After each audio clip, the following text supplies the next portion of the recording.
You sold this land for 8,417,000, Madam Sade. Stop pretending you are the victim. The lawyer's voice cracked across the Abuja courtroom. Sade Williams stood alone in her burnt orange dress, wrists bruised from custody, while Mercy Okonkwo watched behind her lawyers in a ruby-red suit. Then the forged contract was raised. Your signature is here. Your account received the money. Yet you refuse to surrender the property. That is fraud. Laughter broke out. Sade's lips trembled. That is not my signature. Mercy leaned forward. Then whose is it? A ghost's? The courtroom erupted again, but as the judge lifted his hand, the heavy doors burst open. 3 men stepped inside. One carried a legal file. One held a forensic document case. The third stood beside a frightened witness. The man in the cobalt blue suit stared at Sade, tears filling his eyes. "Mama," he said, "we are sorry. It took us 25 years to find you. Do not leave this story now." What happened next exposed more than a land scam. Tell us where you are watching from and your local time. And subscribe, because the truth is only beginning.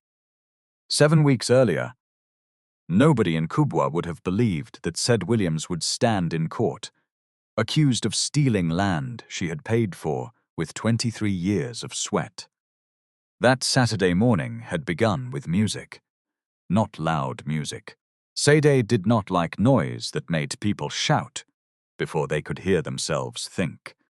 It was soft highlife coming from a small speaker tied with blue ribbon and placed on a plastic chair near the entrance of Open Stitch Cooperative.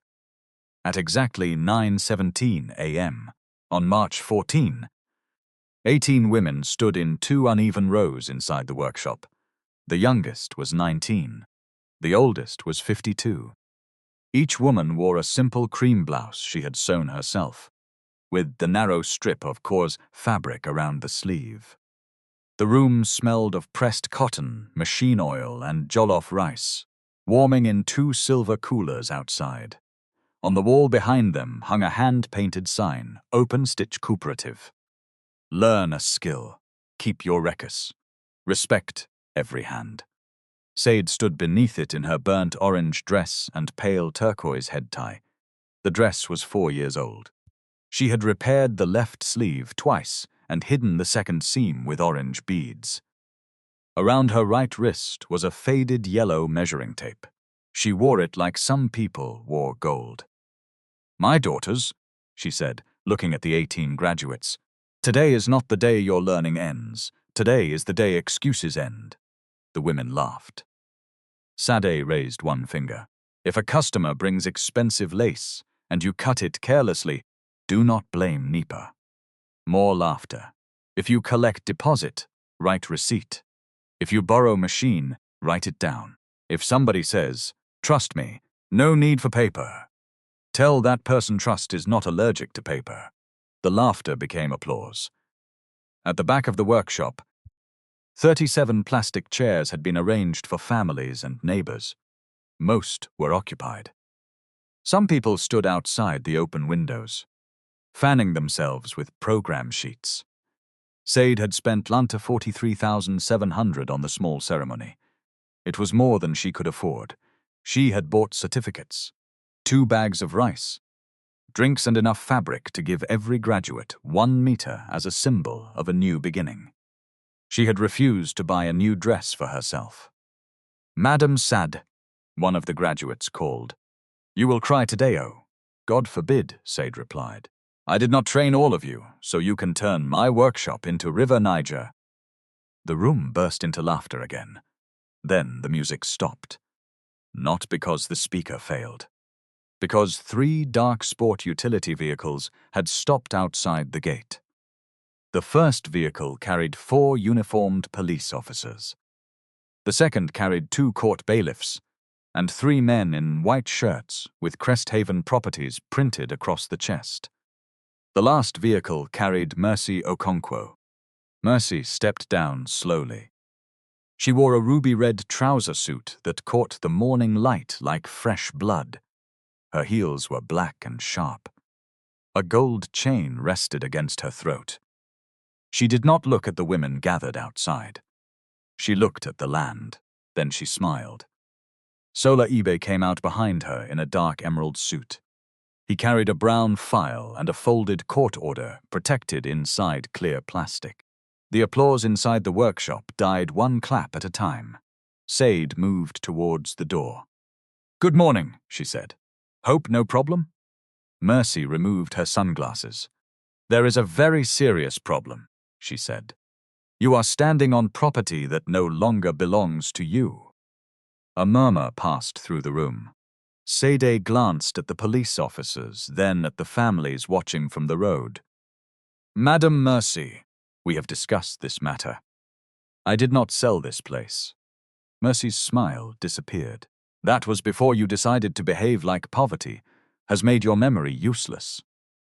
One of the graduates gasped. Sade lowered her voice. "Please, today is their graduation. Whatever document you brought, let us discuss it like adults." Sola unfolded the order. "This is an interim possession order," he announced. Cresthaven Properties is authorized to secure the premises pending determination of its claim. Kubwa people understood some legal English and feared the rest. At once, the gathering shifted. Relatives pulled closer to the women they had come to celebrate. A supplier, who had delivered soft drinks, began counting his empty crates as though he had suddenly remembered another appointment. Sade held out her hand. "Let me see it." Sola did not give her the paper. He held it high enough for others to see, but far enough that she could not read the small print. Mercy looked around the workshop. "So, this is the famous cooperative?" she asked. 37 old machines, leaking roof, cracked walls, and you people are carrying her on your head as if she built a university." "Madam," one graduate said, "this place helped us." Mercy turned. "Who asked you?" The woman fell silent. Mercy pointed at the rows of sewing machines. "Remove everything belonging to the company. Seal the doors. Anyone who obstructs will answer to the police." Sade stepped between the men and the nearest machine. "No, those machines belong to the cooperative. Some were donated. Some were bought by contribution. You cannot carry them." Sola opened the brown file. According to the schedule attached to the transfer, fixtures on the land formed part of the sale. "What transfer?" Sade demanded. He pulled out a document bearing a blue seal. "This one." Sade stared at the first page. Her full name was there. Sade Williams. Her date of birth was there. Her national identification number was there. The plot description was correct down to the survey beacon numbers. And at the bottom of the final page was a signature that looked almost like hers. Almost. Her knees weakened. "What is this?" she whispered. Mercy's voice rose so that every phone camera could record it. "It is the deed you signed after collecting the 8,417,000 from Cresthaven Properties." The crowd reacted at once. 8 million naira. For many people standing there, it was not just money. It was a number large enough to rewrite their opinion before any evidence had finished speaking. Sade looked up sharply. "I did not collect 1 naira from you." Mercy laughed. "So now the bank is lying, the land registry is lying, the witnesses are lying, and only a roadside tailor is telling the truth? I am not a roadside tailor." The words came out before Sade could stop them. Her voice was quiet, but the room heard. Mercy took one step closer. "You sew blouses under zinc roof and teach women who cannot pay fees. Do not use big grammar to decorate suffering. Know your level." Silence fell. Sade's face changed. Not with shame, with pain. She looked at the 18 certificates arranged on the table. She looked at the women who had spent 6-month learning to measure fabric, calculate profit, keep customer records, and sit upright before people who spoke to them as if poverty had removed their names. Then she looked back at Mercy. "This workshop may not look important to you, Sade said. But no human being becomes useless because the roof above her is cheap. Mercy's eyes hardened. Officer, arrest her. Even Sola turned slightly. The senior officer cleared his throat. Madam, we have a petition. We need her statement concerning obtaining money under false pretense and fraudulent conversion. Sade stared at him. You came to arrest me? We need you to cooperate. On their graduation day? The officer did not answer. Two constables moved forward. The first touched Sade's elbow. She pulled back, not violently, but with the instinct of a person whose dignity had already been grabbed too many times that morning. I will follow you, she said. Do not drag me. A phone camera moved closer. Mercy noticed it and raised her voice. Let everybody record. People should learn that wearing wrapper and calling yourself Mama does not cancel fraud. One constable brought out handcuffs. The metal clicked. Sade looked at the officer's face. Is that necessary? He hesitated. Sola spoke quickly. The complaint involves over 8 million naira and disputed property. Secure her. The cuffs closed around Sade's wrists. The measuring tape remained trapped beneath the metal. A graduate began to cry. Another shouted, She did not steal anything. Mercy turned on her. Then pay the money she collected. Nobody replied. The men in Cresthaven shirts began unplugging machines. One machine fell against a table. A framed photograph of the first graduating class dropped to the floor. The glass cracked across Sade's smiling face. She saw it. Her shoulders shook once. That was all. As the officers led her outside, the rice remained warm in the coolers. The certificates remained unsigned. 18 women in cream blouses stood without moving, while their graduation became evidence in a public humiliation. At the police vehicle, Sade stopped. She turned to the graduates. Take your certificates, she said. One officer pulled gently at her arm. Madam, enter the vehicle. Sade kept speaking. Do not leave them there. You worked for them. Carry them. Then she entered the vehicle. By 11:06 a.m., the first video appeared online. By 2:43 p.m., it had been shared 18,700 times. The caption did not ask whether she was guilty. It announced it. Old Tylor sells land, collects 4 million, refuses to leave. Another post called her grandma scammer. A third account cut away every part where Sade denied signing the deed. It kept only the handcuffs, Mercy's red suit, and the figure, less at 8,417,000. By evening, strangers who had never entered Open Stitch Cooperative were debating Sade's character with great confidence. She looks innocent, but these old people can be sharp. Why did she collect the money? Women like this use pity to cover greed. 8 million? She should enjoy prison. The truth had not yet worn its shoes. The lie had already crossed Abuja. At 7:28 p.m., Sade sat on a wooden bench inside a holding room at the divisional police station. The air was warm and sour. Her wrists were swollen where the handcuffs had pressed against the measuring tape. A female officer brought her a sachet of water. Drink, ma. Sade held it but did not tear the corner. My bag, she said. Please, my brown bag. There is medicine inside. What medicine? Blood pressure. The officer frowned. They did not list medicine among your items. Sade closed her eyes. She had left home at 6:10 that morning. She had eaten half a boiled egg while arranging chairs. She had planned to eat after the certificates were presented. Now the rice was probably cold. The workshop was sealed, and somewhere in a brown file was a signature made to look like hers.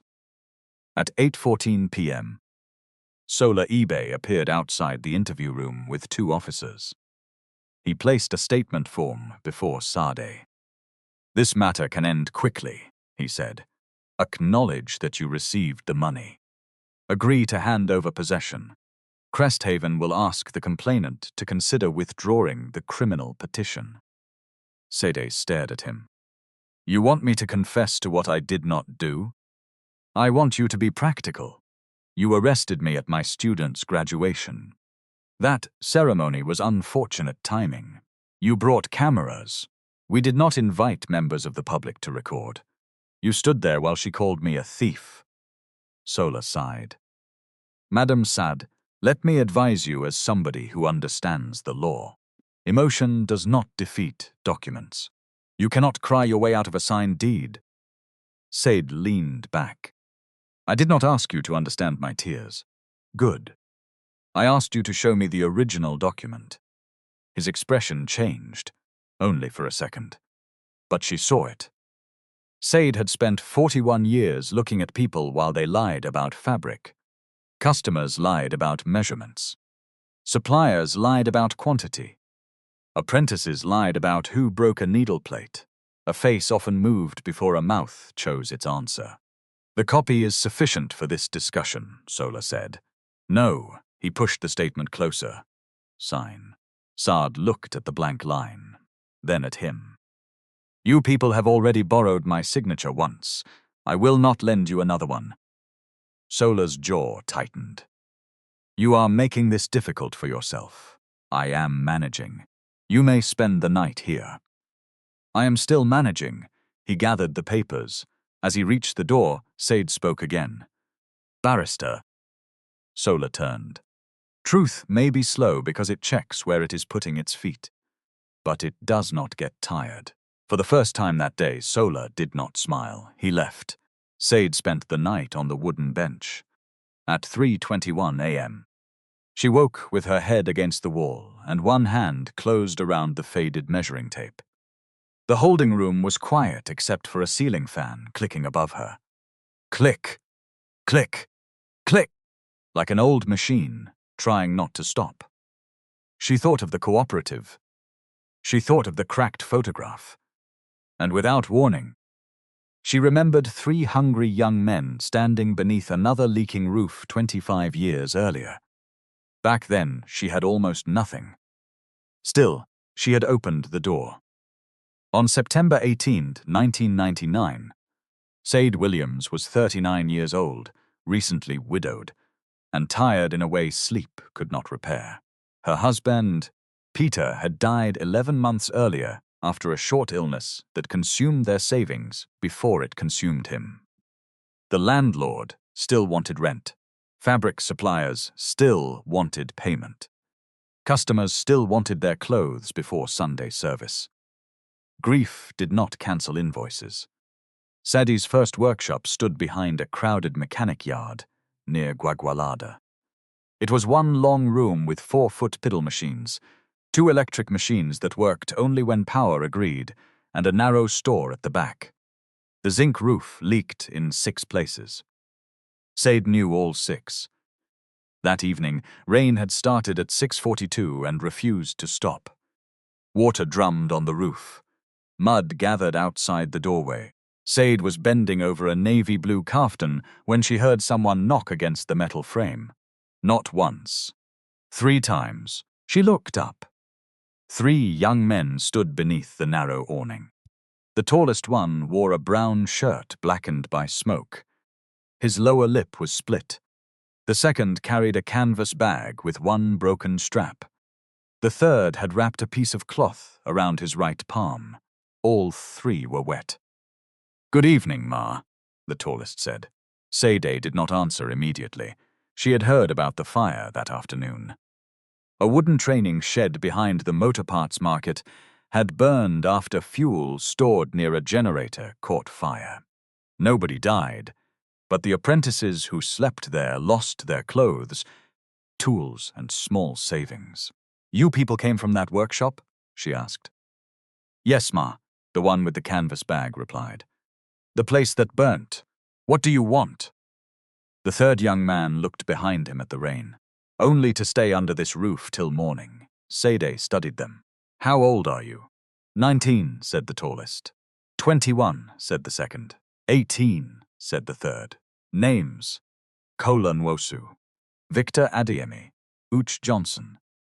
Sade looked at the back room. It contained 2 sacks of fabric scraps, a wooden cutting board, 1 kerosene stove, and a thin sleeping mat she sometimes used when work kept her late.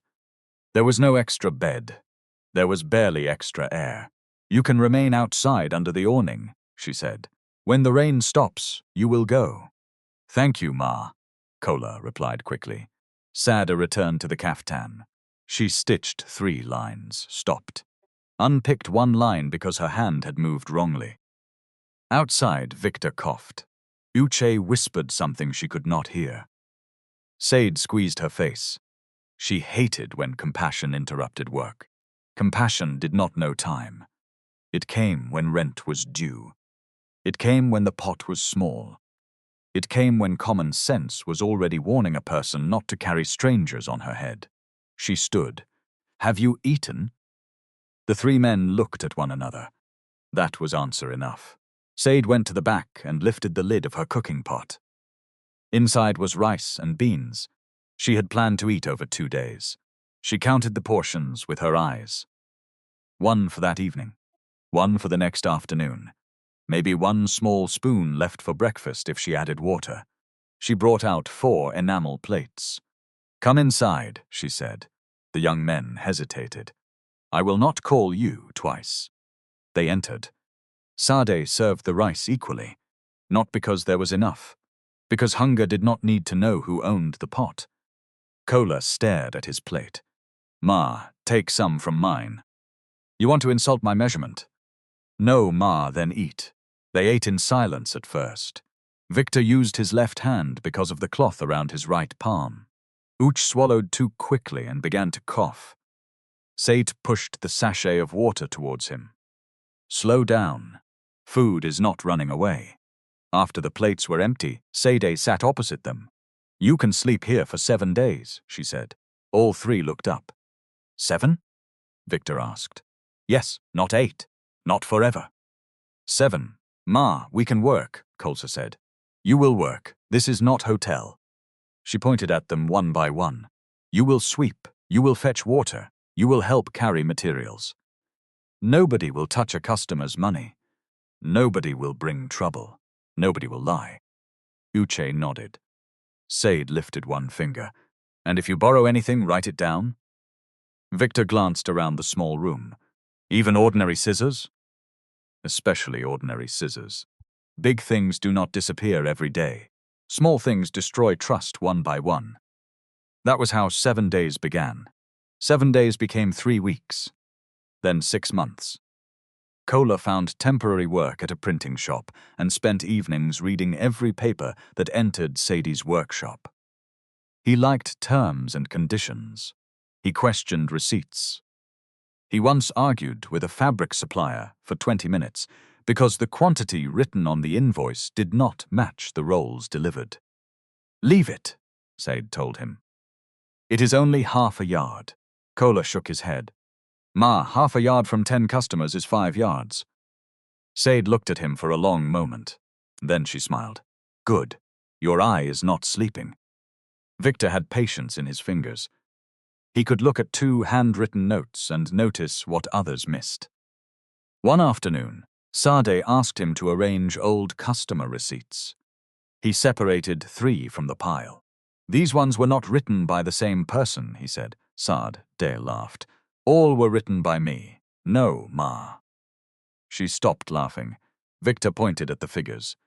"See how number 7 crosses here? Yours does not cross, and your letter S starts from the top. This one starts from the middle." The receipts belonged to a former assistant who had been collecting money and imitating Sade's handwriting. The amount was not large. Liu 2,340 over 4 weeks. But the discovery changed something in Victor. He became interested in the way pressure, spacing, and habit lived inside handwriting. Uche asked questions. Too many questions. Why did customers shout at apprentices but greet rich shop owners politely? Why did newspapers report market women as uneducated traders but call corrupt executives embattled businessmen? Why did people believe a man wearing suit before a woman holding receipts? Sade often chased him back to work. Question will not sweep floor. But at night, when the machines were quiet, she answered him. People respect packaging, she once said. That is why your work must have evidence. If they refuse to respect your face, let them meet your records. The young men began attending evening classes.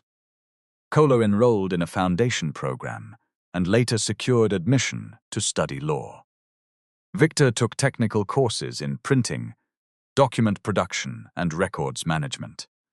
Uche volunteered at a community radio station, carrying cables and writing short announcements nobody allowed him to read on air. Sade paid no school fees for them. She could not. What she gave was smaller and more difficult to measure. She woke them at 5:30 a.m. She made them account for every naira. She corrected their application letters. She kept copies of every form they submitted. She refused to let failure become an identity.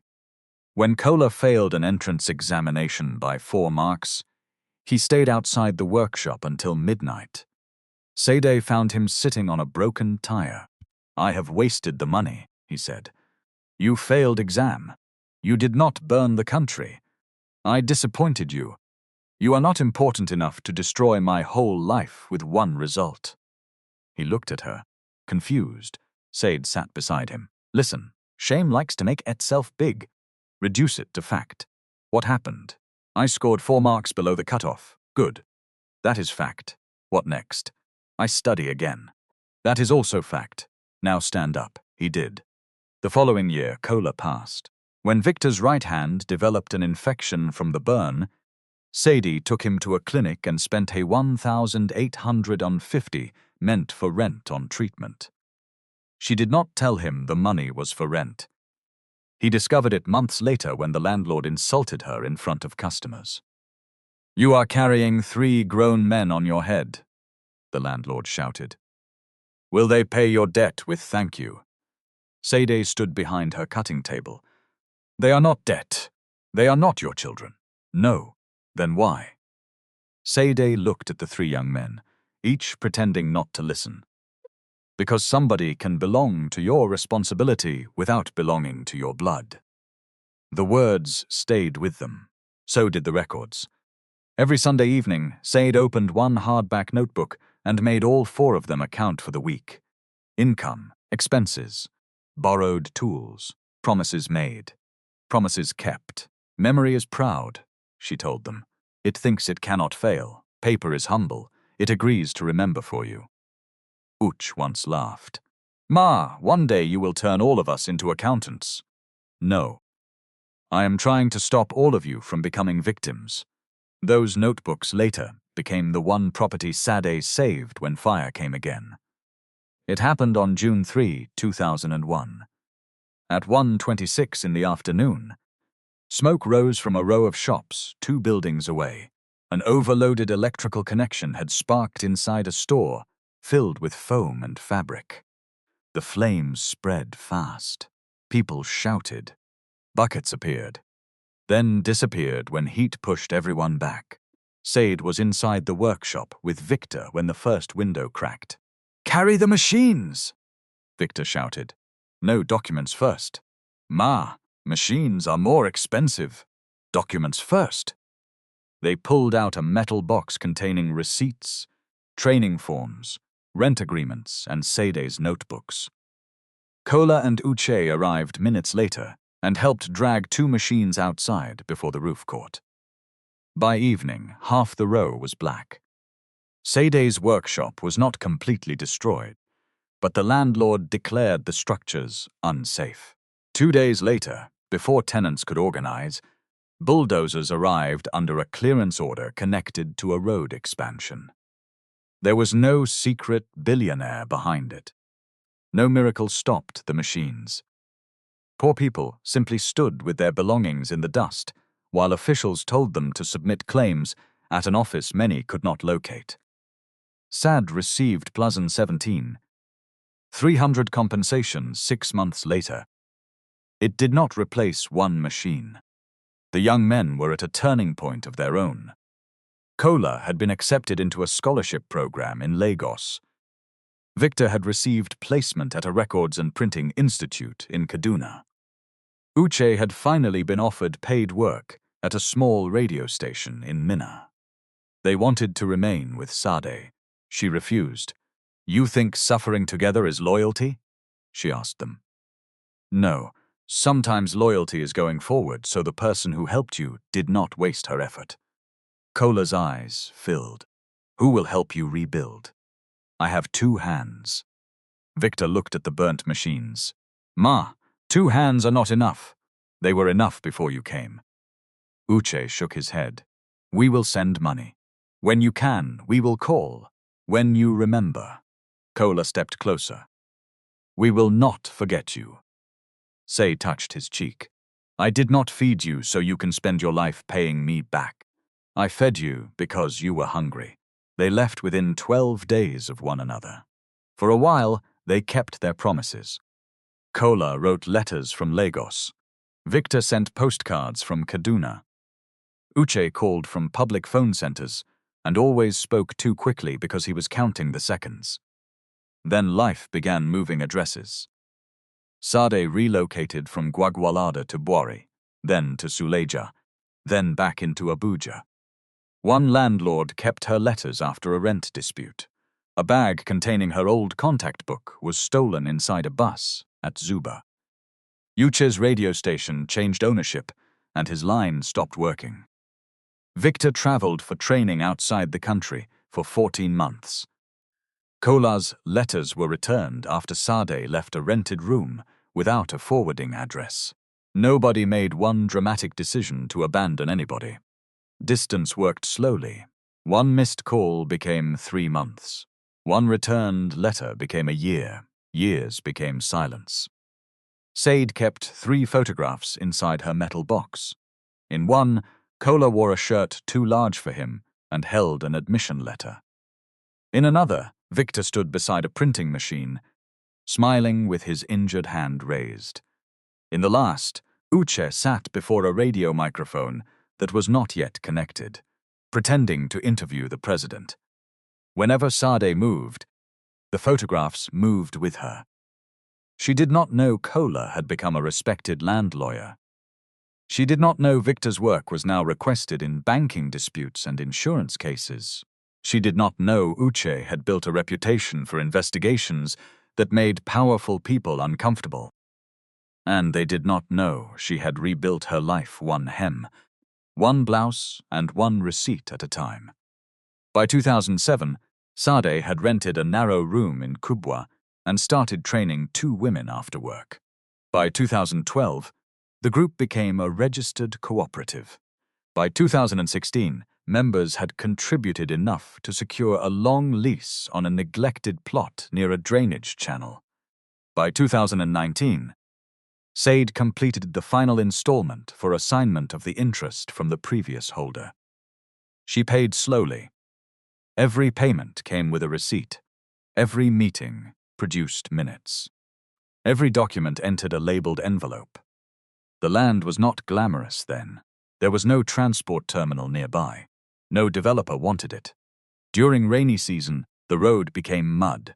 During dry season, dust settled on every piece of fabric before noon. Still, Sade built 3 rooms first, then a longer workshop, then a store. Women came. Some had lost jobs. Some had left difficult marriages. Some simply needed a skill that could turn 2 hands into income. Sade did not ask for their private pain before teaching them. She asked whether they could come on time. That was Open Stitch. A place small enough for powerful people to underestimate, and useful enough for poor people to defend. 3 months before Sade's arrest, a white vehicle entered the compound at 12:11 p.m. Mercy Okonkwo stepped out. She wore cobalt blue that day, bright and polished, with dark glasses and a tablet tucked beneath one arm. Sola followed her. 2 surveyors walked behind them. Sade was correcting the sleeve of a trainee's blouse. "Good afternoon," Mercy said. Sade looked up. "Good afternoon. Hope no problem?" Mercy surveyed the workshop. No problem. Opportunity. She introduced Cresthaven Properties and explained that a major transport development was planned within the district. The company was assembling nearby plots for a commercial center, parking facility and serviced offices. We are prepared to offer you $6,250,000, Mercy said. Sade thought she had misheard. For the land. For your interest in the land and structures. Sade glanced at the women working around them. We are not selling. Mercy smiled as though Sade had made a joke. You have not heard the full offer. I heard enough. Sola opened a folder. Madam Say, this figure is generous considering the nature of development on the property. Say looked at the walls. What nature? Mercy waved one hand. Temporary structures. Old machines. Informal training. A machine stopped. Then another. The women were listening. Sade removed the measuring tape from her wrist and placed it on the table. This cooperative has 37 registered members. 18 trainees will graduate in March. We have orders. We have records. We pay dues. Nothing here is informal because it does not impress you. Mercy's expression cooled. Madam Sade, let us not squeeze our faces over business. Everything has a price. Not everything. 8 million. No, 8 million, and we will allow you 3 months to move. No. Mercy stepped closer. You have probably never had 8 million naira in one account. That does not mean I should sell the place feeding many accounts. The women murmured approval. Mercy heard it. Her pride heard it more loudly. She put on her sunglasses. A person should know when an offer is rescue. Sade picked up her measuring tape. And a person should know when rescue is another word for removal. Mercy left without saying goodbye. Sola remained for 2 seconds longer. He looked at the labeled files stacked behind Sade's desk, then at the land documents framed on the wall. Keep an open mind, he said. Sade nodded. And you keep your hands closed. That afternoon, Mercy told Sola to begin what she called the pressure sequence. Neither of them knew Sade had written the time of their visit in her notebook. 12:11 p. M. Offer refused. Witnesses present. 31. Paper was already remembering. The first thing to fail was electricity. Open Stitch had a prepaid meter. Sade bought credit herself and wrote every token number in a small green ledger. On December 22, at 10:34 a.m., the power went off while the meter still displayed 143 units. Sade called the distribution company. The agent told her the property had been flagged for verification because of a complaint about an illegal connection. What illegal connection? Sade asked. Madam, you will need to visit the area office. She visited twice.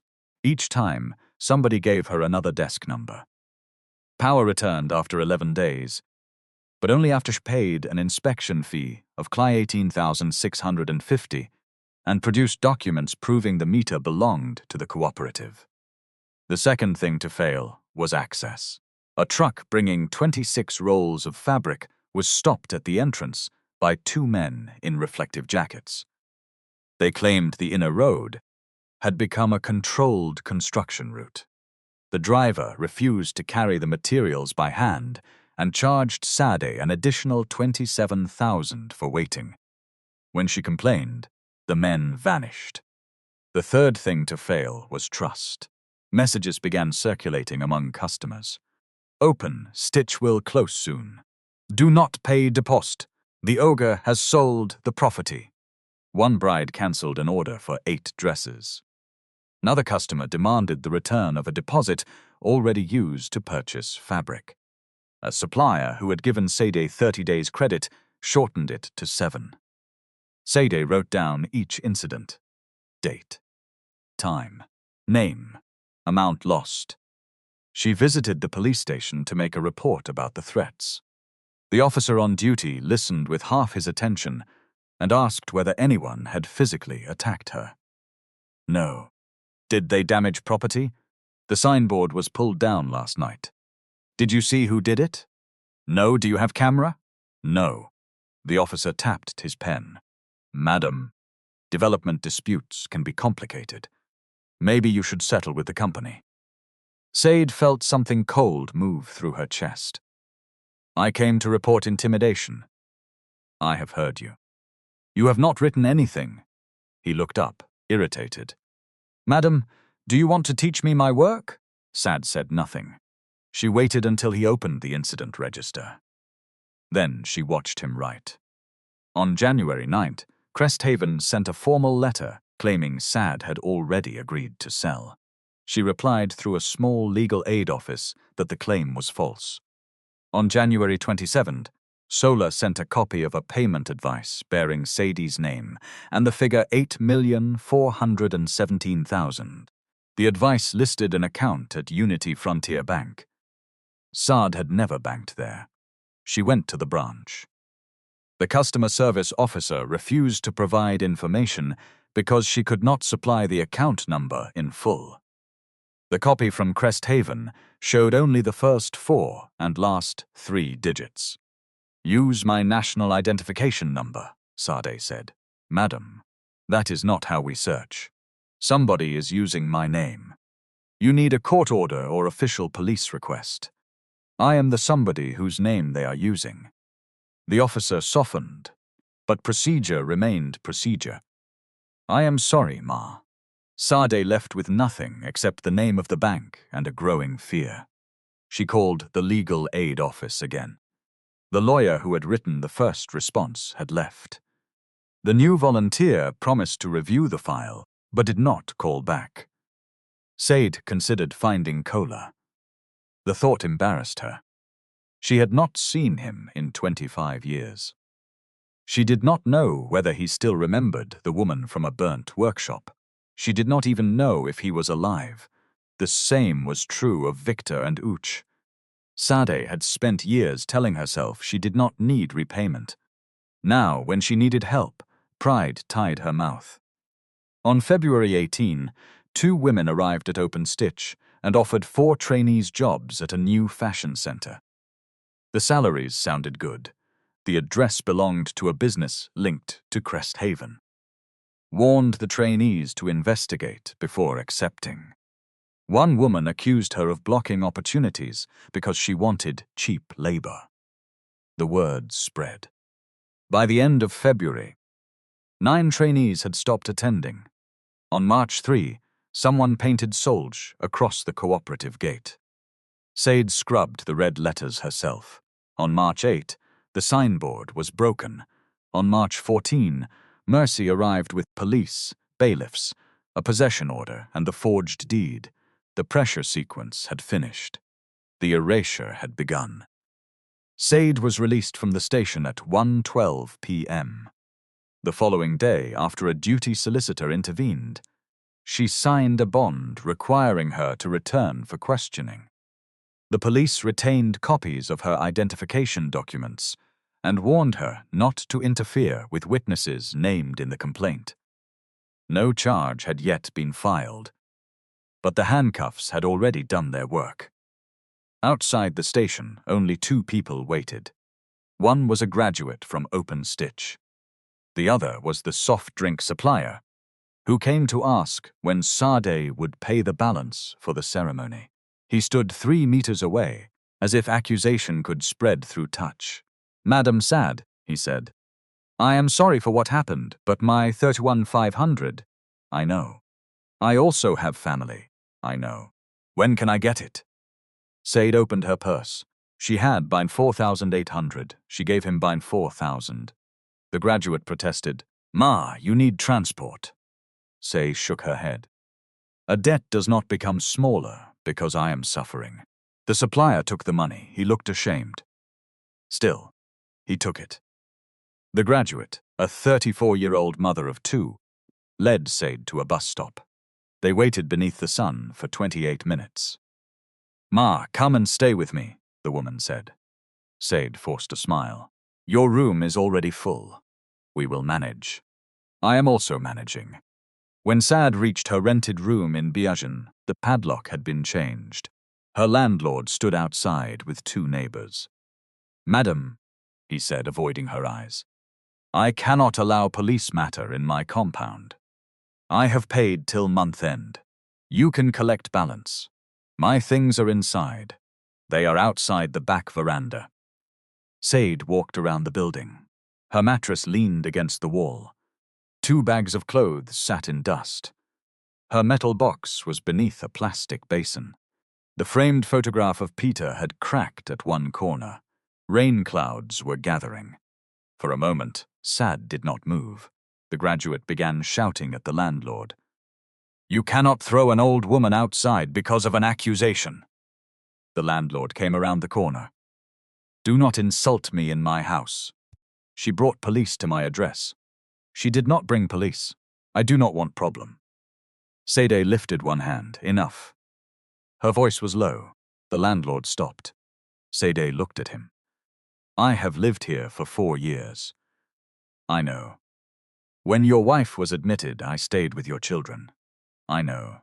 When you could not pay school uniform, I sewed 2 without collecting money."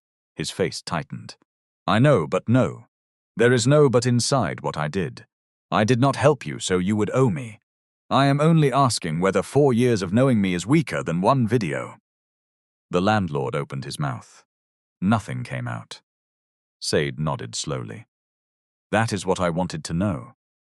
The graduate helped move Sade's belongings into a 1-room apartment shared by her cousin near Arab Road. Sade slept on a mat beside bags of fabric. That night, she opened the metal box. The old notebooks were still there. So were the land documents. So were the photographs of Kola, Victor, and Yuch. She placed the photographs in a row. "See, all of you," she murmured. "You people have become old inside my box." She laughed once. Then she covered her face and cried without sound. At 6:48 the next morning, Uche Johnson watched the arrest video for the first time. He was inside a radio studio in Abuja, preparing to record an interview about pension fraud. A producer sent him the clip with a message. "This looks like your kind of story." Uche almost ignored it. The internet was full of public shame packaged as entertainment. He had learned not to confuse a viral clip with evidence. Then Sade turned towards the camera. The image shook. Her face appeared for less than 2 seconds. Uche froze. He replayed it again. The woman was older. Her cheeks had narrowed. Grey hair showed beneath the turquoise head tie, but the yellow measuring tape was around her wrist. Uche remembered the rule. Scissors on the table, chalk in the tin, measuring tape on the wrist. He stood so quickly, his chair rolled backwards. The producer looked through the studio glass. "Sir, hope no problem?" Uche did not answer. He opened an old digital folder he had carried from one computer to another for years. Inside were scanned photographs from his early radio days. He found one. A younger Sade stood outside the Gwagwalada workshop, squeezing her face because Uche had pointed a camera at her without warning. The same measuring tape circled her wrist. His hands began to shake. He searched the name in the video caption. Sade Williams, Open Stitch Cooperative, Kubwa. For 25 years, Uche had searched the wrong spellings, old addresses, and incomplete memories. Now the internet had found her through humiliation. He called Kola first. The call rang twice. "Uche? Kola? I found Mama." Silence. The kind that does not mean a line has disconnected. The kind that means a whole past has entered the room. "What did you say?" "I found her." "Where?" Uche swallowed. "She was arrested yesterday." Kola's voice changed. "For what?" "Land fraud." "No, I have video." "Kola, no, not her." "That is what I am telling you." Uche sent the link. He heard Kola open it while still on the call. For 31 seconds, neither man spoke. Then Kola whispered, "Mama." Uche called Victor. Victor was in a document laboratory in Lagos, examining disputed signatures for an insurance claim. When he saw Sade's face, he removed his glasses and sat down. She is alive, he said. Yes. And we found her like this? Yes. Victor pressed one hand over his mouth. Uche heard him breathing. Send me everything, Victor said. Every document you can get. By noon, the three men had created a secure folder and a group call. Kola warned them immediately. We must not decide she is innocent because we love her. Uche flared. You think Mama sold land twice? I think a court will not accept our memory as evidence. Victor spoke softly. Kola is right. Uche paced across the studio. So what are you saying? We investigate, Kola said, properly. No public campaign, no emotional interview, no program calling anybody a criminal. Uche stopped pacing. I know my work. I know. That is why I am saying it clearly. We protect her by being cleaner than the people accusing her. Victor agreed. First, we find Mama. Then we see the documents. They found her that evening. Not through wealth. Not through secret connections. Through the graduate who had posted a request for legal assistance beneath one of the viral videos. At 7:09 p.m., a dark blue car stopped outside the one-room apartment where Sade was staying. Kola stepped out first in a cobalt blue suit, though he had loosened his collar during the drive. Victor came from the other side carrying a black case. Uche stood beside the gate and suddenly could not move. Sade was seated on a plastic stool outside, sorting buttons into small bowls. She looked up at the sound of the car.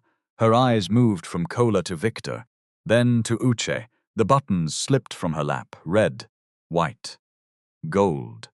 They scattered across the concrete. Nobody bent to pick them. Kola took one step. Mama. Sade's mouth opened. No sound came. Victor removed his glasses. Uche began crying before he reached her. All three men knelt. Not because Sade had become rich. Not because cameras were there. There were no cameras. They knelt because 25 years had finally ended in one small compound under a weak security bulb. Sade touched Kola's face with both hands. You grew beard. A laugh broke through his tears. Yes, Ma. She touched Victor's right hand. The burn? It healed. She looked at Uche. You still ask too many questions? More than before. Sade smiled. Then her face folded. My sons. They held her. For a while, the case did not exist. No land, no forged deed, no red suit.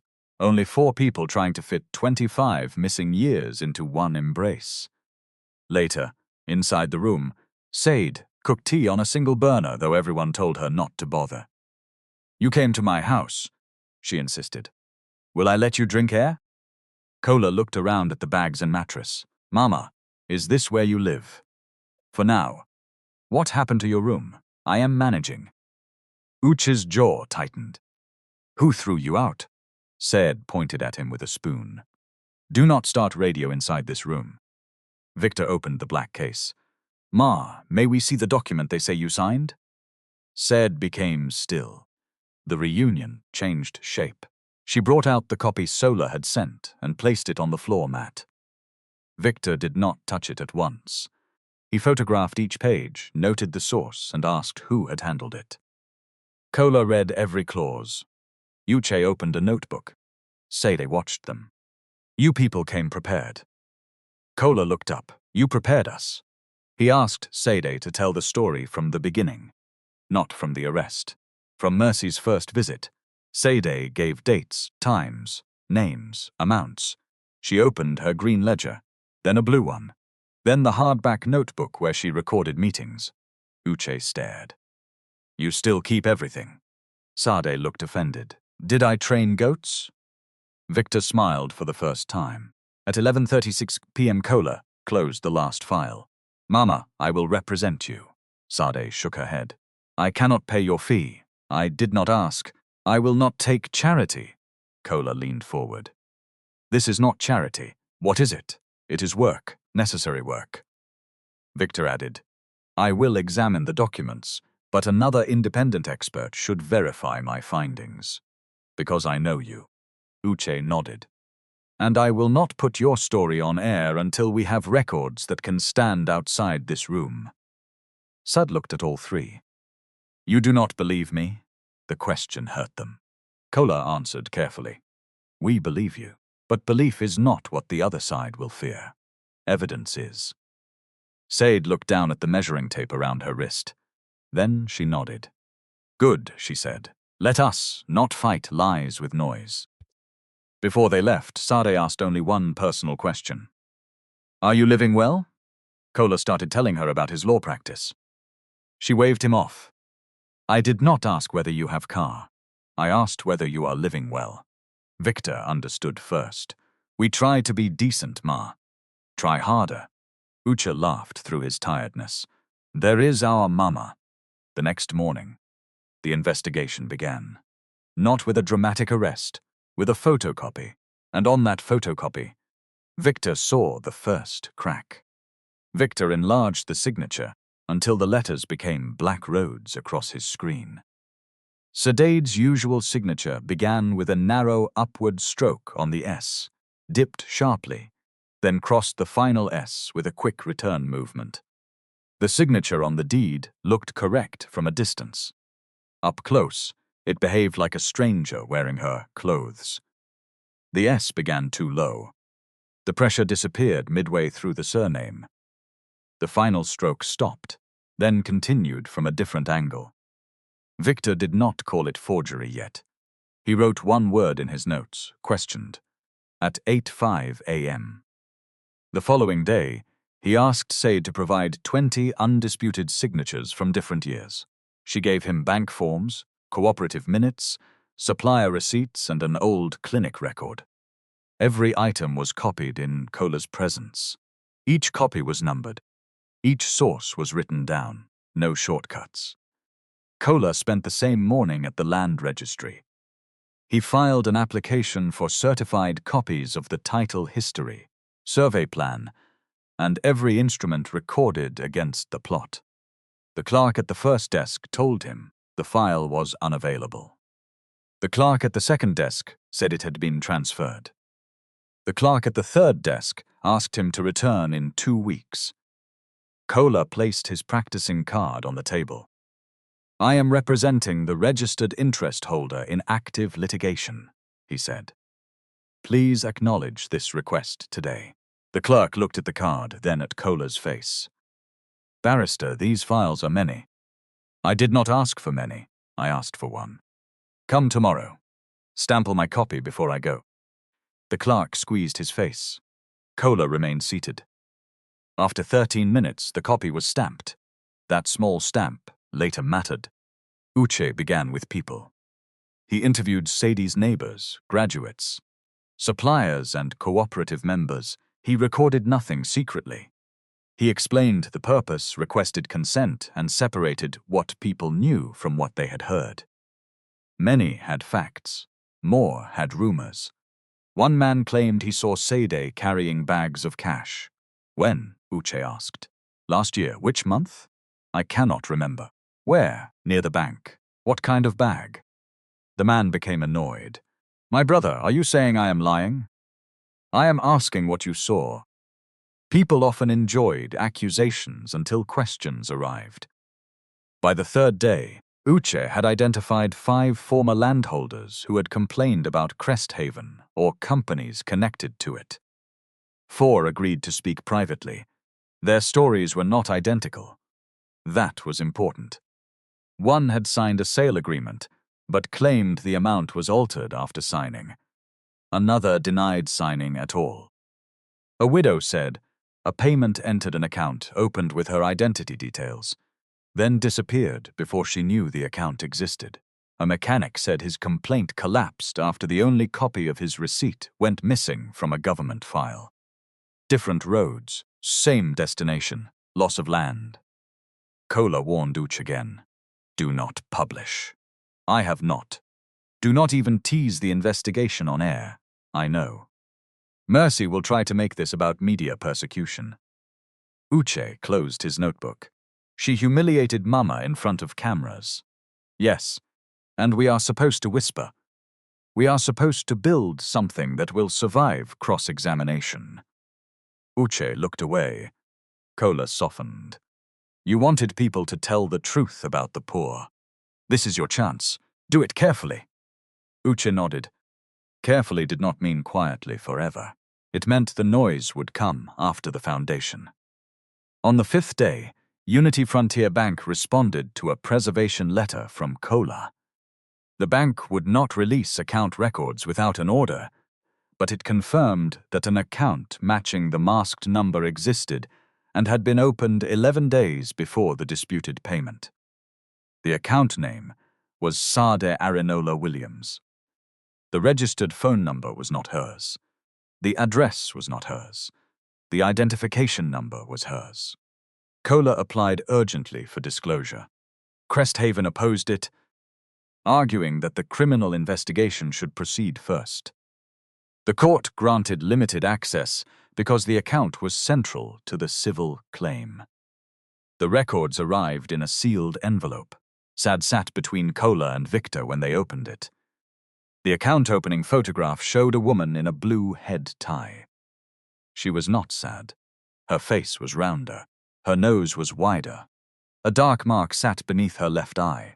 Sade touched the photograph. Who is this? Nobody knew. The account had received $8,417,000 at 9:42 a.m. on November 6. At 11:17 a.m., my $3,100,000 moved to a company called North Vale Services. At 2:06 p.m., my $2,817,000 moved to another account. The next morning, $2,400 was withdrawn through 2 managers' checks. Bank charges consumed the rest. Within 36 hours, the account held $1,260. Victor examined the signature card. The signature matched the deed. That did not prove Sade signed either document. It proved the same imitation traveled through both. Then Victor noticed the date on the certification stamp attached to the identity copy. November 6. The same day the account was opened. But the Commissioner for Oaths, whose stamp appeared on the copy, had died on October 19. Kola verified the death through official records. Sade crossed both arms. So a dead man woke up to certify my identity. Victor looked at her. That is what the document is asking us to believe. Sade gave a dry laugh. Maybe he and the ghost signed together. The humor lasted 3 seconds. Then she began to cry, not loudly. She stared at the photograph of the unknown woman. They borrowed my name, she said. They gave it another face. Kola placed one hand over the file. They will return it. The next crack came from time. The deed stated that Sade signed before 2 witnesses at 2:30 p.m. on October 28th in Woos II. Open Stitch's attendance register showed Sade conducted a cooperative meeting in Kubwa from 1:05 p.m. until 4:18 p.m. 32 members signed. Attendance alone could be challenged. So Uche looked further. A phone video from the meeting showed Sade speaking at 2:37 p.m. She wore a green dress and stood beside a wall clock. The location was identifiable. A mobile network record later confirmed her phone remained connected to a Kubwa sector during that period. The disputed deed placed her more than 20 kilometers away. Sola's witnesses insisted she traveled quickly and signed between activities. The timing made that nearly impossible. Then the registry documents arrived. The first certified page matched Cresthaven's copy. The second did not. Kola compared the pagination. Page 4 in the certified file used a slightly different font. The staple holes did not align. The registry intake stamp appeared above the text when all surrounding pages had stamps below. Somebody had replaced a page. Victor photographed the binding under magnification. Fibers around 2 holes were newer. Again, he did not jump to a conclusion. He wrote another word: substitution. The document contained one more problem. A verification code printed at the bottom, linked to a scanner model. introduced to the registry office in February, almost 2 years after the deed was supposedly filed. Kola contacted the equipment supplier and obtained installation records. The device serial number did not exist at that office on the claimed date. A document can lie with words. Machines often lie less elegantly. By the end of the second week, Kola had enough to seek an injunction preventing Cresthaven from altering or transferring the property. He filed a counterclaim, asking the court to declare the deed void, restore possession, award damages, and refer the suspected forgery for investigation. Mercy responded within 48 hours, not in court first, in public. She held a press briefing at Cresthaven's glass office in Maitama. Behind her stood a large rendering of the proposed transport plaza, complete with trees, smiling families, and clean roads that did not yet exist. Mercy wore emerald green. "We are deeply concerned," she told reporters, "that certain media personalities and legal practitioners are trying to turn a straightforward property transaction into an emotional campaign." She did not mention Uche by name. She did not need to. "Cresthaven has valid documents. Funds were paid. We will not surrender investor confidence to manipulation." A reporter asked whether Sade had received the money. Mercy looked directly into the camera. "The bank records speak for themselves." The clip spread. People who had begun doubting the first story returned to certainty. Sade saw the video on another person's phone. "She has fine office," Sade said. Uche looked at her, surprised. "That is your response? What do you want me to say?" "That she is lying. We know. You are not angry?" Sade folded fabric on the floor of the shared room. "My son, anger is useful when it can carry something. If it only burns your chest, put it down." Mercy's second response was private. Kola received a complaint from a supposed former client accusing him of professional misconduct in an unrelated land matter. The complaint lacked detail but threatened his reputation and consumed time. Victor lost a major bank assignment after an executive told him his involvement in a politically sensitive dispute created concern about neutrality. Uche's station received a pre-action letter demanding Mr. 500 million for anticipated defamation, even though he had not aired one word about Cresthaven. Then Sade received an offer. Sola came to the shared apartment at 5:52 p.m. in a silver car. He carried no police, no cameras, only a sealed envelope. The graduate's cousin allowed him into the compound but remained nearby. Sade sat outside. Sola did not sit. "Cresthaven is willing to resolve this matter," he said. "How?" "Now 25 million.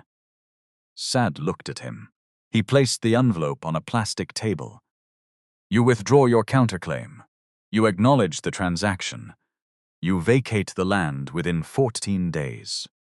The company will consider supporting a vocational program at another location."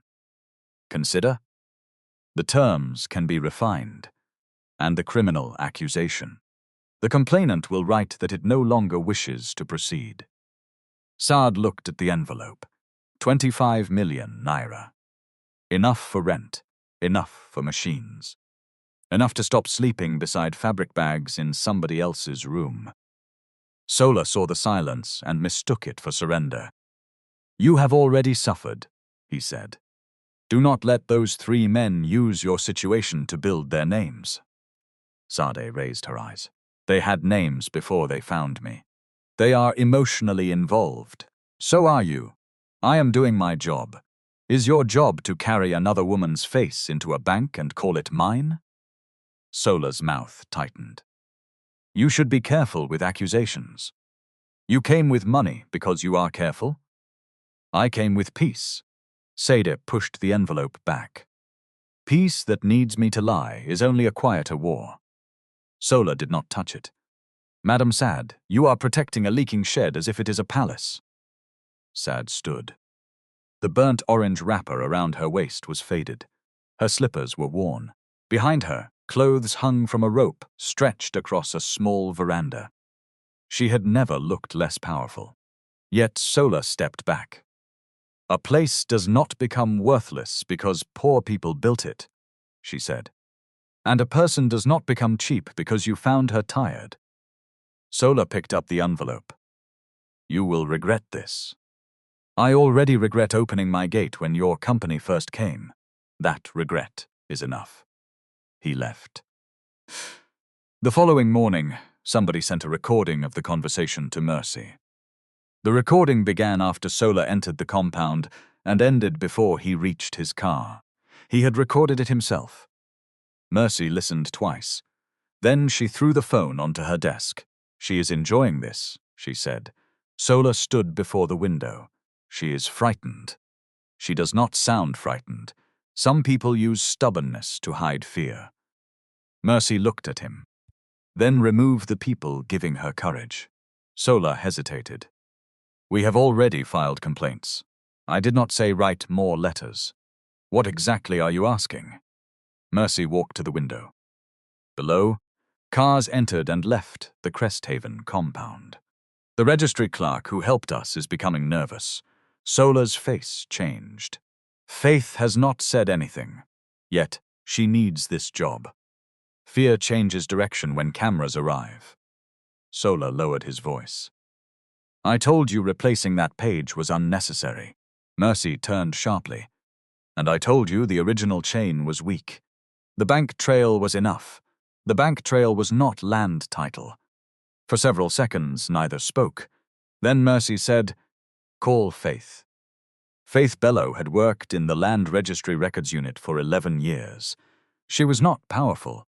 She was not innocent either. When Sola first asked her to move a file for urgent executive review, she knew procedure had been broken. When the file returned with one page looking newer, she noticed.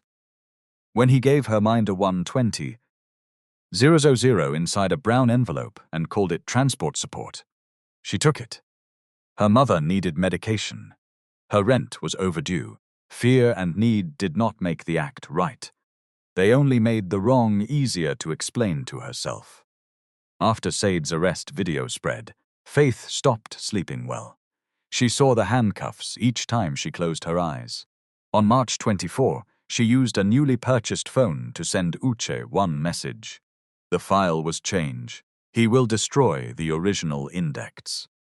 Uche replied within 1 minute. "Which show are you?" No answer came. 2 days later, Faith called from a blocked number. "I can show you where the entry changed," she whispered. "Let us meet with a lawyer present," Uche said. "No police, why?" "I do not know who has spoken to who.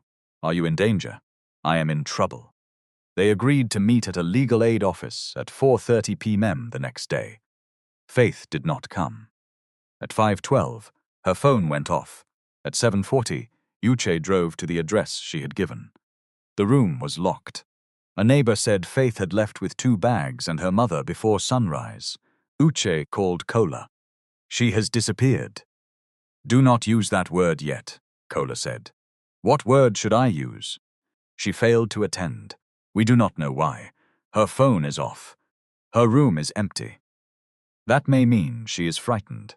Or somebody reached her. Do not create what we cannot prove." Uche gripped the steering wheel. "I am tired of proof arriving after people are damaged." Kola's voice stayed calm. "And I am trying to stop you from damaging the case with a conclusion." Uche ended the call too quickly. For 2 days, they heard nothing. On the 3rd night, Faith called again. Her voice shook. "I took my mother to Kefi. Are you safe? For now, why did you run?" "Sola called me. He knew somebody contacted you." "What did he say?" "That if I lied against the company, my mother and I would lose more than my job." Uche closed his eyes. "Faith, listen to me. We will not force you to testify. But you need independent legal advice, not mine, not Kola's. You also need to understand that keeping evidence or destroying it can create consequences for you." "I know. Do you?" Faith began crying. "I took money." "How much?" Neth 120,000. What for? To move the file. To let him take it outside the unit. I told myself it was ordinary favor. I saw the changed page when he returned it. Did you change it? No. Did you report it? No. Silence. Then Uche asked the question that mattered.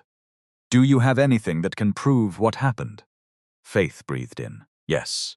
Before Sola returned the file, Faith had photographed the index sheet because she feared being blamed if pages went missing. The image showed the original page description and a different registration date. Her work email also contained Sola's request to make the old woman's chain clean before the transport announcement. Faith had not understood the full sentence then. Now she did. Kola arranged for an independent lawyer to advise her. A formal statement was taken. The photographs were preserved with their original metadata. The email account was imaged by a neutral digital specialist. Faith agreed to testify, not because she became fearless, because she understood fear had already made her useful to the wrong people. When Sade heard about Faith, she did not celebrate. She helped them, Sade said. Yes, Uche replied, and now she wants to help us. Sade folded her hands. Then let her tell the whole truth, not the part that makes her look clean. That became the condition. Faith's statement admitted the money, admitted the silence, admitted the fear. Responsibility did not disappear simply because repentance arrived. But repentance became useful when it stopped hiding from consequence. By April 2nd, Kola believed they could win the immediate land case.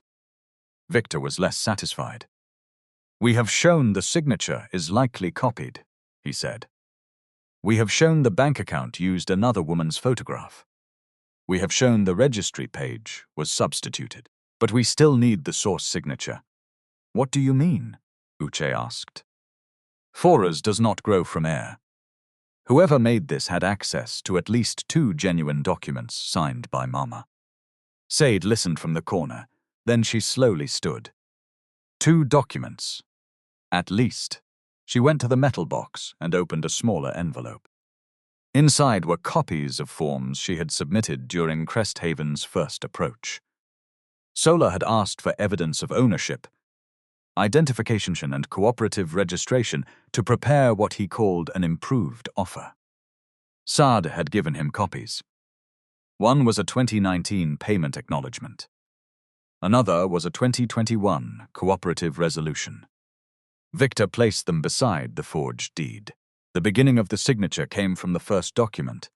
The ending came from the second. 2 real signatures had been cut, aligned, and digitally combined. Then printed. The room became still. Sade stared at the pages. I gave him these. Kola spoke gently. You gave copies for a stated purpose. That did not give him permission to use them this way. I opened the file for him. You did not forge anything. I made it easy. Victor shook his head. Mama, trust is not the offense. Abusing trust is. Sade sat down. For years, she had taught people to keep copies. Now, she learned another lesson. A copy should also be marked with purpose and date when possible. Sensitive identity documents should not travel without record. People should verify who receives them and why. Put it in the training, she said. Uche frowned. What training? When we reopen. All 3 men looked at her, not if, when. The court date was set for April 9. Mercy arrived convinced the old woman would finally break. She did not know the metal box had remembered everything. The courtroom was already crowded when Sade arrived. Cresthaven had invited reporters under the claim that it wanted transparency. Mercy understood the usefulness of a public room. If she won, cameras would turn legal victory into moral authority. If she lost, she believed the company's lawyers could bury the meaning beneath appeals and statements. She wore the same burnt orange dress from the graduation day. She had washed it carefully. The bruises on her wrists had faded from purple to brown. The yellow measuring tape remained around her right wrist. Kola had asked her to leave it at home because opposing counsel might accuse them of creating an emotional image. Sade refused. "I have worn it for 30 years, she said. They met me with it. They will leave me with it." At 9:03 a.m., the judge entered. Everyone rose. The matter before the court was not yet a criminal trial. It was an urgent civil hearing concerning possession, validity of the disputed deed, preservation of the property, and Sade's counterclaim. The alleged criminal conduct had been referred separately for investigation. That distinction mattered. Kola had explained it to Sade 3 times. "You may not get every answer today," he warned. "I want the land protected. Yes, and my name. That may take longer." Sade looked at him. "My name has already spent long enough outside." Cresthaven's senior counsel rose first. He was polished, calm, and experienced. He did not shout in the beginning. He built his argument around documents, payment, and commercial certainty. Then he turned to Sade. "Madam Williams," he said, "you describe yourself as a seamstress. I am a tailor and vocational trainer. You do not hold a university degree? No. You are not trained in property law? No. You have borrowed money for your business? Yes.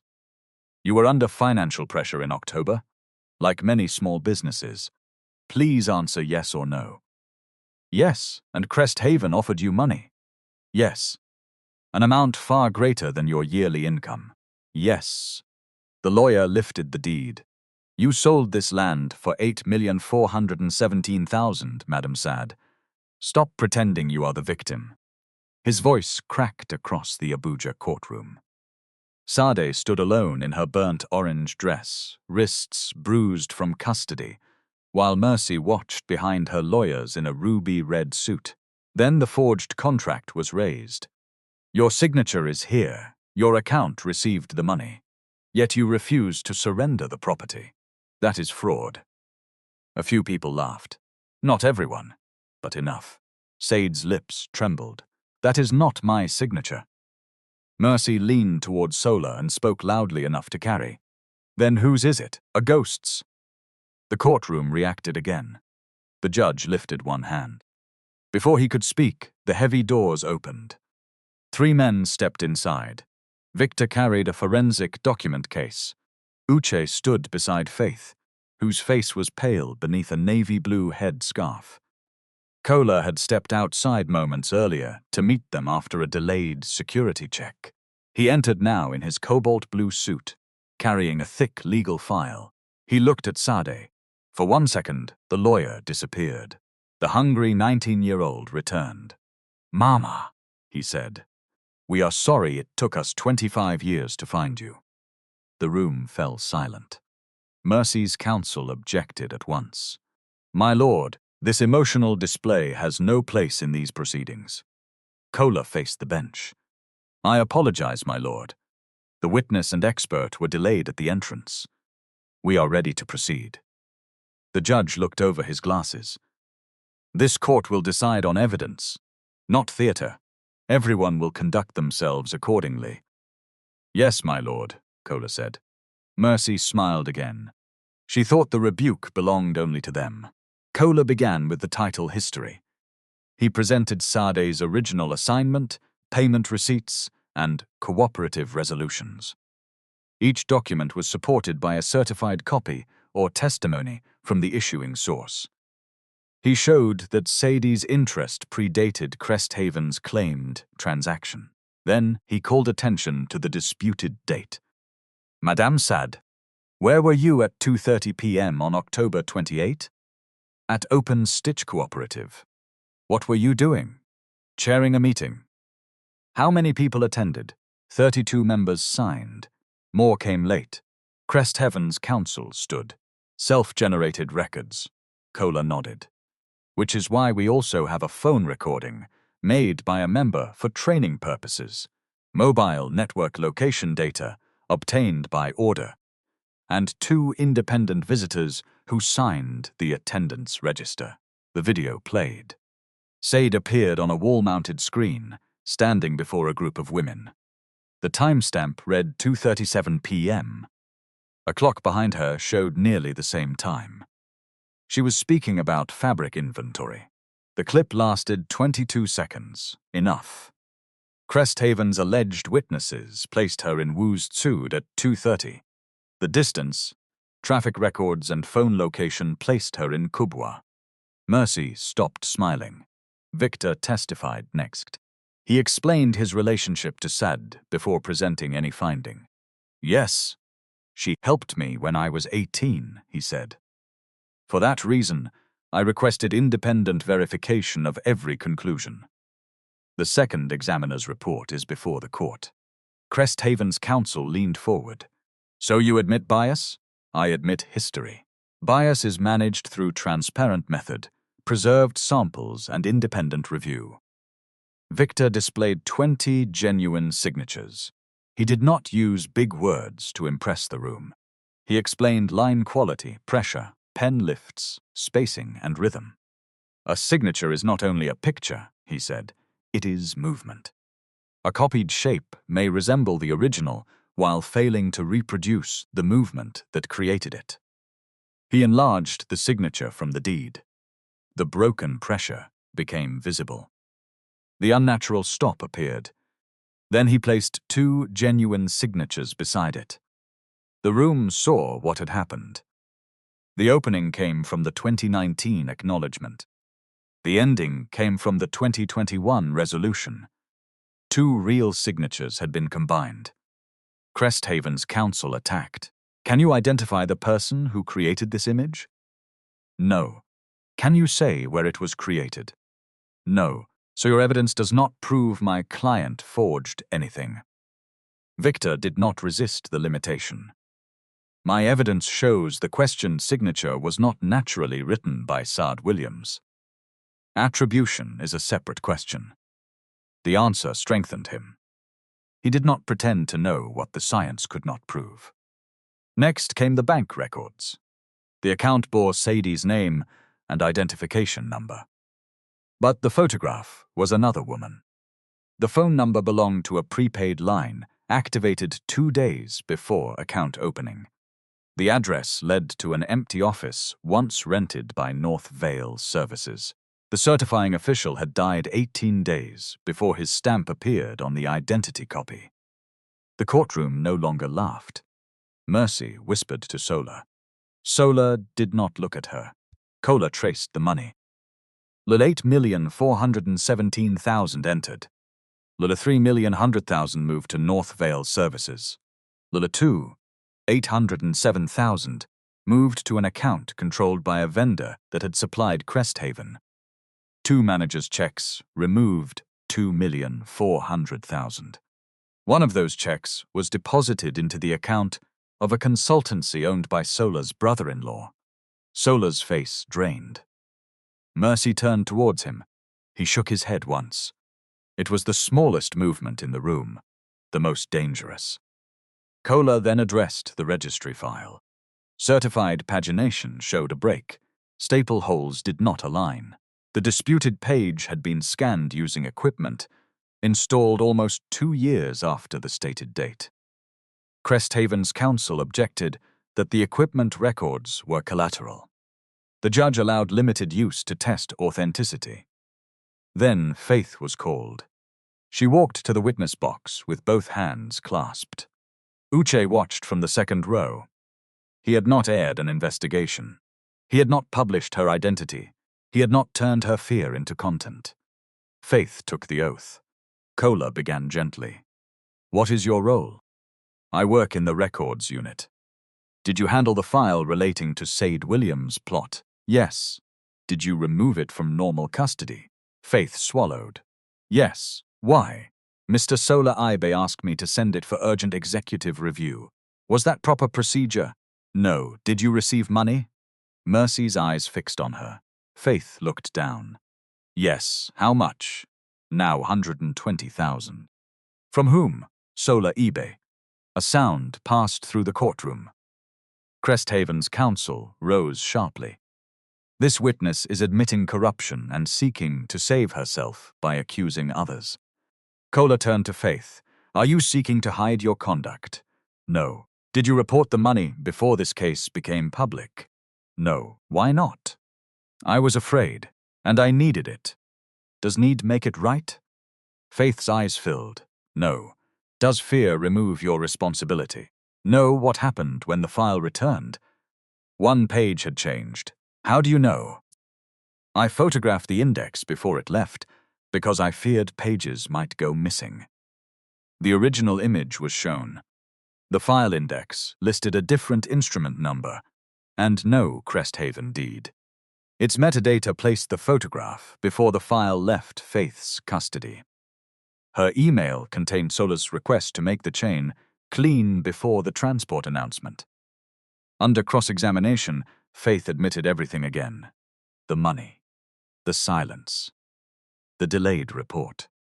She did not ask the court to call her brave. She asked the court to hear the truth she had once helped hide. Mercy's counsel tried one final line.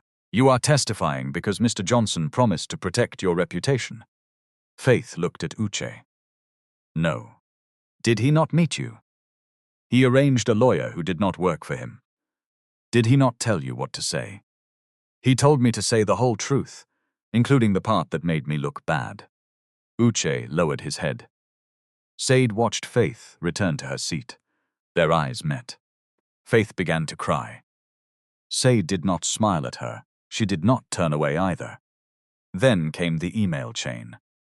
Faith's preserved account showed messages between Sola and a Cresthaven executive address. One message discussed removing the old woman before the transport project is announced. Another asked whether the account and registry chain can withstand basic due diligence. Mercy argued the phrases referred to lawful acquisition and document review. Kola placed the emails beside the false bank account, substituted page, and copied signature. Meaning changed when context arrived. Cresthaven's counsel requested an adjournment to examine the new material. Kola replied that the core documents had been disclosed, while Faith's statement had been served under protective procedure. The court granted a short recess, not a long adjournment. Outside, reporters surrounded both sides. Mercy pushed through without speaking. Sola tried to follow. She caught his arm near the corridor. You used your brother-in-law's account? She hissed. You approved the payment structure. Not that account. You said make it disappear. Lower your voice. You are blaming me now? Mercy released him. You were paid to make the documents clean. Sola laughed once, without humor. And you were paid to make people leave. Mama refused. That was what offended you. A reporter standing 6 meters away lifted a phone. Neither noticed. Inside the courthouse canteen, Sade sat with a bottle of water she had not opened. Kola crouched beside her. You are doing well. I am sitting. That is part of doing well. She looked at the courtroom doors. Will they arrest them today? Maybe not. This court is deciding land and civil relief. The evidence can be referred for criminal investigation. Sade frowned. So after all this, they may go home? They may leave this building today. That is not the same as going free. No, she nodded. Good. I do not want movie justice. I want justice that remains after people stop watching. Kola smiled faintly. You have been listening. I taught you listening. When court resumed, Mercy asked to address one issue personally. Against advice, she took the witness box. She denied authorizing forgery, identity misuse, or registry substitution. She described Sola as an external legal advisor responsible for documentation. She claimed her role had been commercial negotiation. Kola approached slowly. Madam Okonkwo, did Sade Williams reject your offer? Yes. More than once? Yes. Did you tell her everything has a price? I may have used words to that effect. Did you authorize a public relations briefing calling the transaction valid before the dispute was tried? We defended our company. Did you attend the seizure of the cooperative? Yes. Did you describe its trainees as women who could not pay fees? Mercy's eyes narrowed. I do not remember. A graduate's phone video played.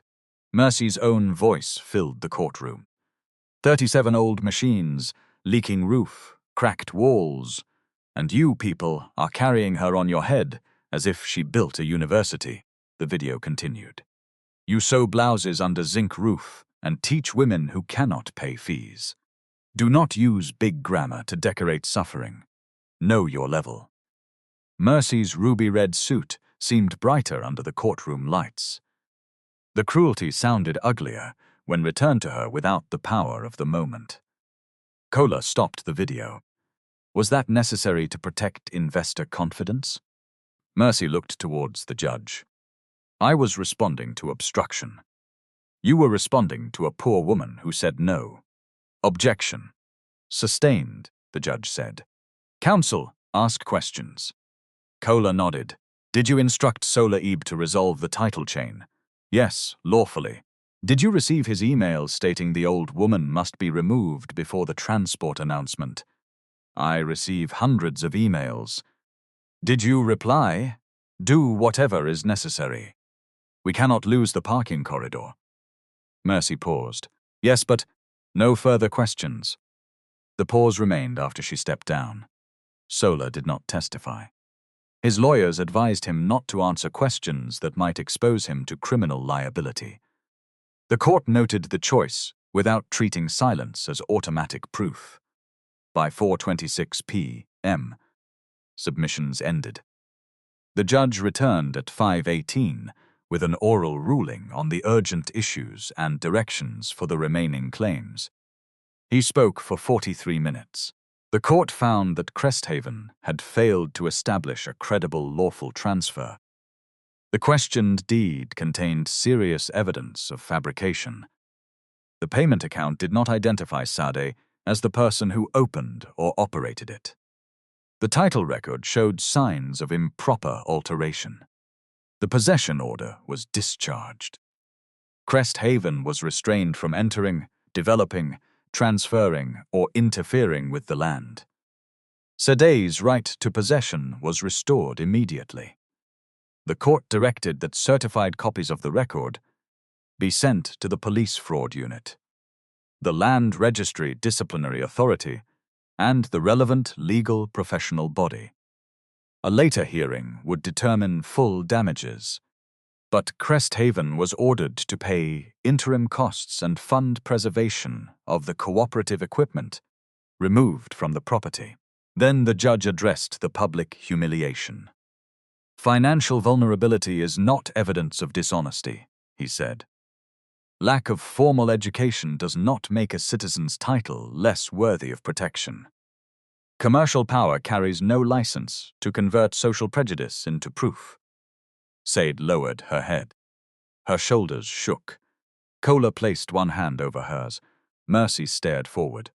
The judge continued. The court will not determine guilt in criminal matters not before it. But the evidence disclosed is sufficiently grave to require independent investigation. That was not the instant prison sentence people expected from dramatic stories. It was something more credible. A door opened for accountability, and the evidence walked through it. Outside, reporters crowded the steps. Mercy emerged first. Questions struck her from every direction.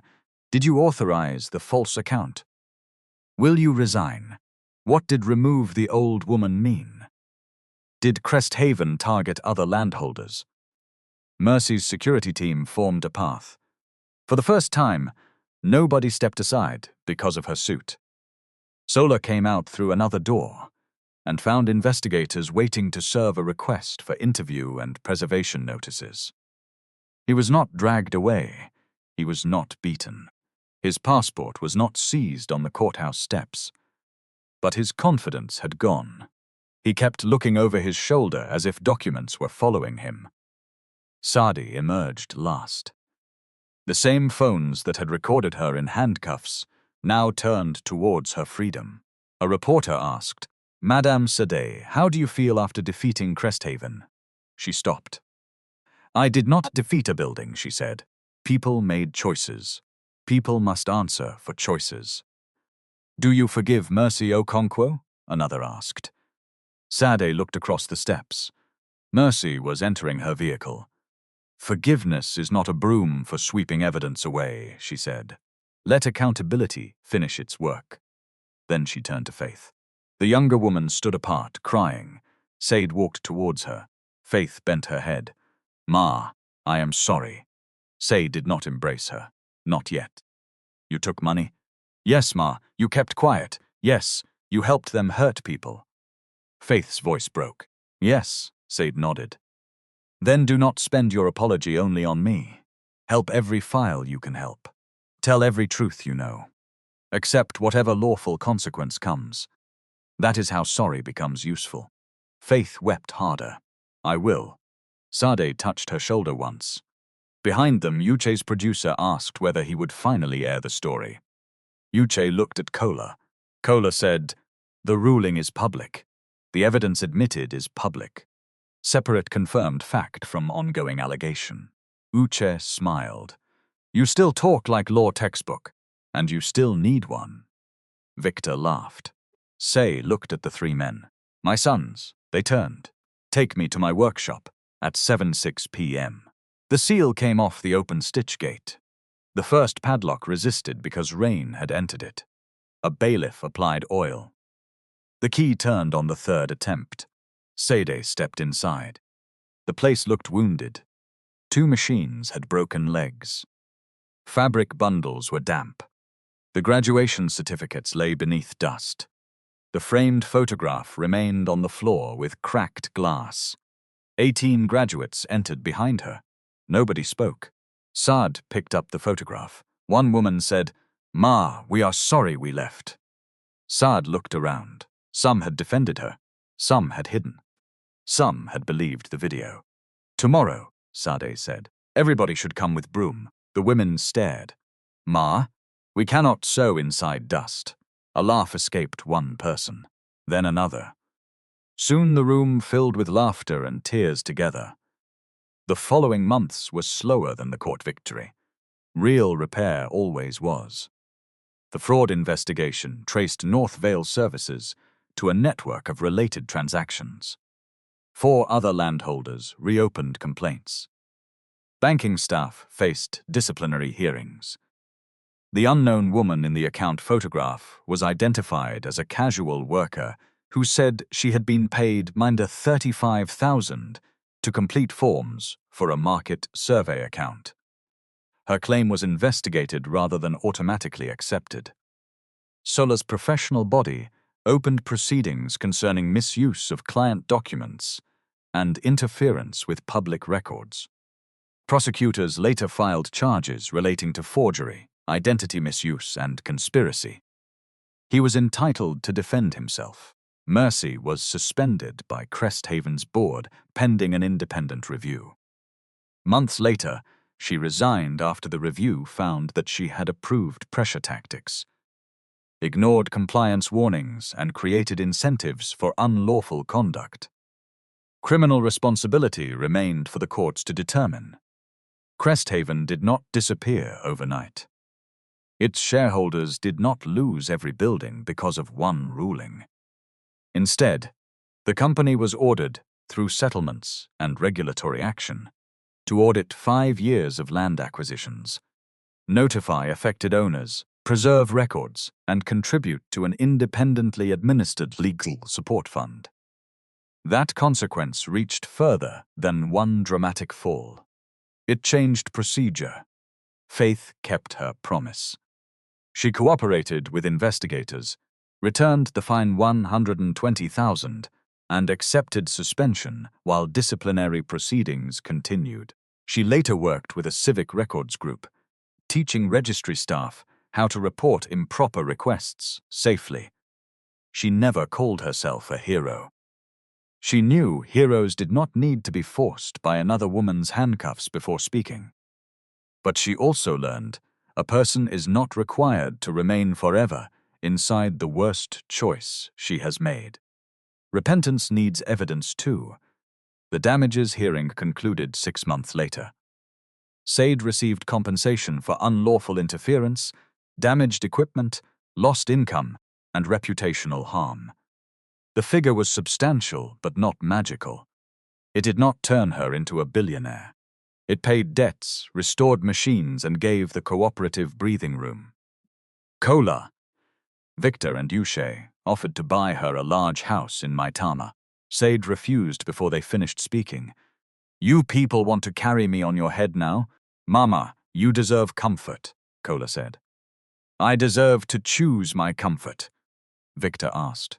"What do you want?" Sade looked at the old workshop. 3 rooms had survived. The roof still leaked near the back wall. The open yard could hold another building, if planned carefully. "I want this place to teach more than sewing." That became the new Open Stitch Center. One wing remained a vocational workshop.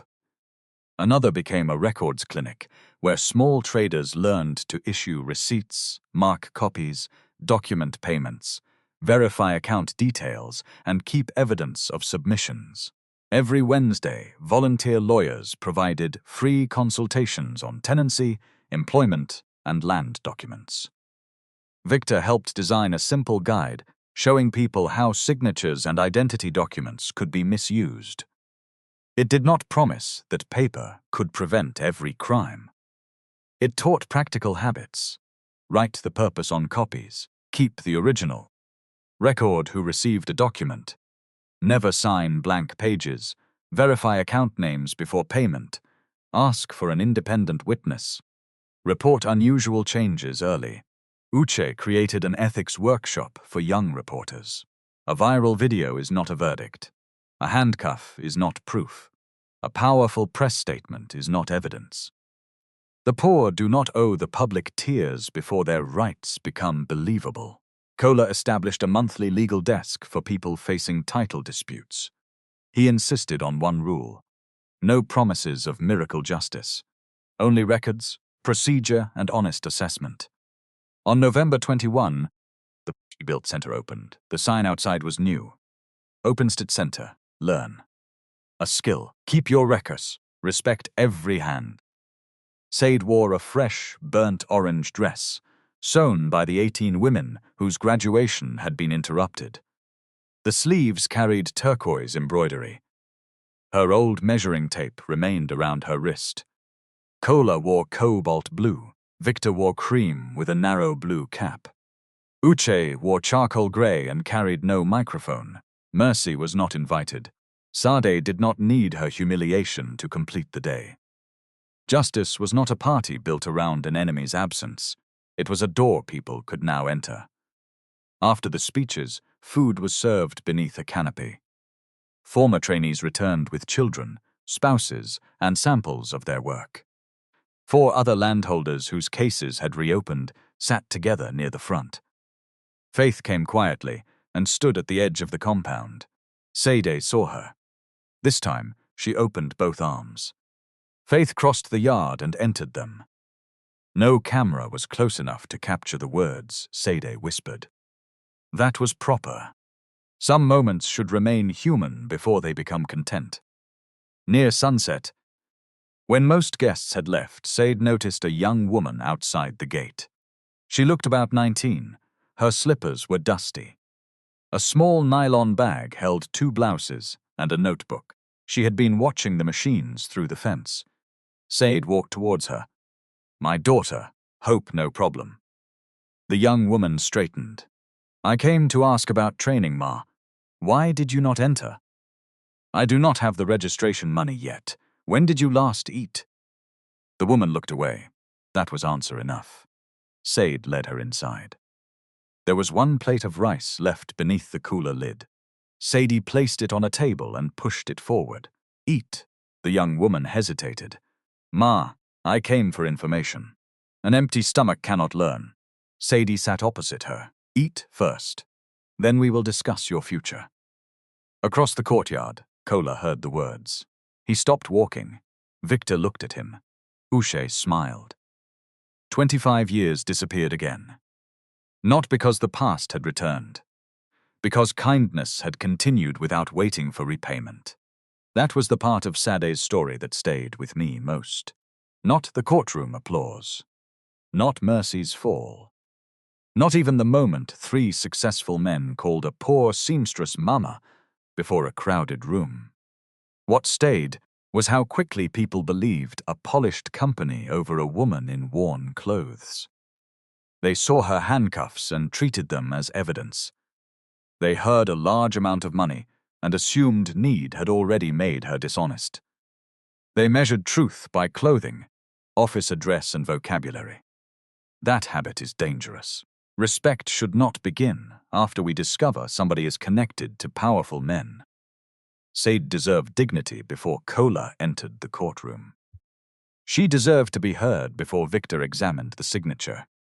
She deserved fairness before Uche found the video. The 3 men did not save her because they became rich enough to frighten her enemies.